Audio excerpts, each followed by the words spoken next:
হাফিজ আহমদ রাহমাতুল্লাহ আলাইহি তার সাথে আল্লাহ দুনিয়াতে বিদায় নিয়েছেন। তুমি তার কবর করে দাও, সিরাতুল মাহফিল কবর মঞ্জুর করে নাও। আমার ডানে বামে বয়োবৃদ্ধ বৃদ্ধ আল্লাহ তাআলা তারা জুলুম থেকে সমাজকে রক্ষা করার জন্য জীবনটা দিয়েছে, মানবতার পক্ষে তারা জীবনটা দিয়েছে। পেতে দেয় তখনই যার মধ্যে ইখলাসটা 100% থাকে। আয় আল্লাহ তাআলা মেহেরবানি করে তুমি তার রক্তের বদলার মধ্য দিয়ে যে একটা দেশ পরিবর্তন করে দিয়েছো, মেহেরবানি করে তুমি তাকেও কবুল আর মঞ্জুর করে নাও।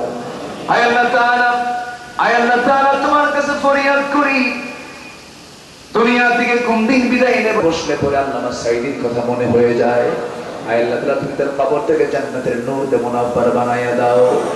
আয় আল্লাহ তাআলা এই দুনিয়া ছেড়ে কোন দিন বিদায় নেব জানি না, মালাকুল মউত কোন দিন আসবে আমরা কেউ বলতে পারি না। যেদিন মরে যাবো রে টান মেরে ঘর থেকে বের করে দেবে, জীবনের শেষ গোসলটা হয়ে যাবে, মোরা মুখ সব দেখে দেখে চলে যাবে, জীবনের শেষ গোসল হয়ে যাবে, আমাকে টেনে ছেড়ে কবরের দিকে নিয়ে চলে যাবে, কবরে শোয়া দেবে, বাঁশ চাপা দেবে, মাটি চাপা দেবে, হাড় ছাড়া কিচ্ছু খুঁজে পাওয়া যাবে না। এই তো জীবন রে আল্লাহ, তোমার পছন্দের বান্দা না হওয়া পর্যন্ত আমাদের কারো মরণ দিও না। মওতের সময় যখন চলে আসবে জবানে জারি করে দিও না ইলাহা ইল্লাল্লাহু মুহাম্মাদুর রাসূলুল্লাহ। আসসালামু আলাইকুম ওয়া রাহমাতুল্লাহি ওয়া বারাকাতুহু।